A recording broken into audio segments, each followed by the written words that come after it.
ভোটারদের দীর্ঘ সারি, নির্বাচনী কর্মকর্তাদের ব্যস্ততা, আইনশৃঙ্খলা বাহিনীর উপস্থিতি সবই দেখা গেল আজিমপুরের ফুলপুরি সরকারি প্রাথমিক বিদ্যালয়ে।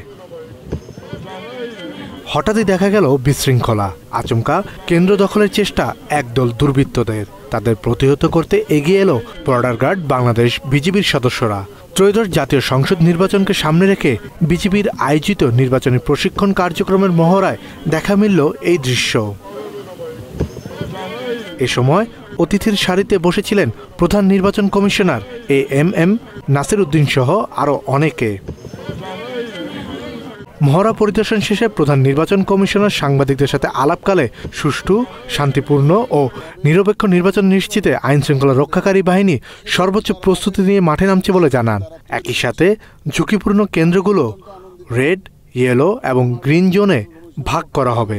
আইনশৃঙ্খলা বাহিনী যে কমিটেড এবং তাদের যে একটা বলবো যে প্রস্তুতি এবং তারা যে একটা দায়বদ্ধতা জায়গা থেকে তারা যাতে সঠিক দায়িত্বটা সঠিকভাবে পালন পারতে পারে সেজন্য তারা তাদের সদস্যদেরকে তারা তৈরি করছেন।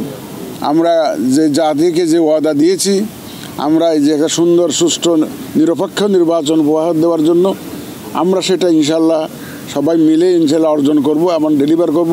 এটা আছে, আমরা আমার ঝুঁকি অ্যাসেসমেন্ট করেছি আমরা রেড, ইয়েলো, গ্রিন জোনে ভাগ করে অ্যাকর্ডিংলি ডেভেলপমেন্ট স্ট্র্যাটেজিটা ঠিক করবো। আমরা ঝুঁকিপূর্ণ একটা ফোকাস তো থাকবেই। মাত্র 30% টাকায় জমির মালিক হয়ে নতুন বাংলাদেশের গড়ে তোলার স্বপ্ন দেখা বাংলা বসতি। দেশের বর্তমান আইনশৃঙ্খলা পরিস্থিতি নিয়ে প্রশ্নের জবাবে সিএসি বলেন, বর্তমানে আইনশৃঙ্খলা পরিস্থিতি সন্তোষজনক নয়, তবে ভোটের আগে উন্নতির আশা করছেন। শৃঙ্খলা পরিস্থিতি আমি বলবো না যে একটা পারফেক্ট লেভেলে চলে গেছে, এটা বলবো না, বাট আপনারা 5ই আগস্ট 24-এ দেখেছেন কি অবস্থা ছিল, আর এখনকার অবস্থা দেখেন তুলনা করে। আপনি তো সেফলি ঘুমাইতে পারছেন, সেফলি আসতে পারছেন তো, এখানে পথে তো কোনো অসুবিধা আপনার হয় নাই। তো সুতরাং এটা তো আরো ইমপ্রুভ করবে গ্রাজুয়ালি, এবং ভোট আস্তে আস্তে ভোটের তারিখ আস্তে আস্তে দেখবেন যে everything is falling in line এবং সবকিছু ঠিক হয়ে যাবে। আমরা তো আইন শৃঙ্খলা বাহিনীর সাথে কথা 30 তারিখে বোধ না, 30 তারিখে আবার বসছি উইথ স্পেসিফিক প্রপোজালস এবং ওখানে সব ডেভেলপমেন্ট স্ট্র্যাটেজিটা ফাইনাল হবে। পুলিশ আমরা ধরেন 2 জন পুলিশ দিতে পারি, 3 জন আনসার দিতে পারি। আর্মি 1 জন 2 জনের এরকম দেওয়া যায় না। আর্মি তো তাদের একটা কন্টিনজেন্ট হিসেবে তারা মুভ করে। তবে আমরা এই ব্যাপারে সম্পূর্ণ ওয়াকিবহাল এবং সচেতন, যাতে শান্তি শৃঙ্খলা যাতে রক্ষা করেই আমরা যাতে নির্বাচনটা সুষ্ঠুভাবে করতে পারি।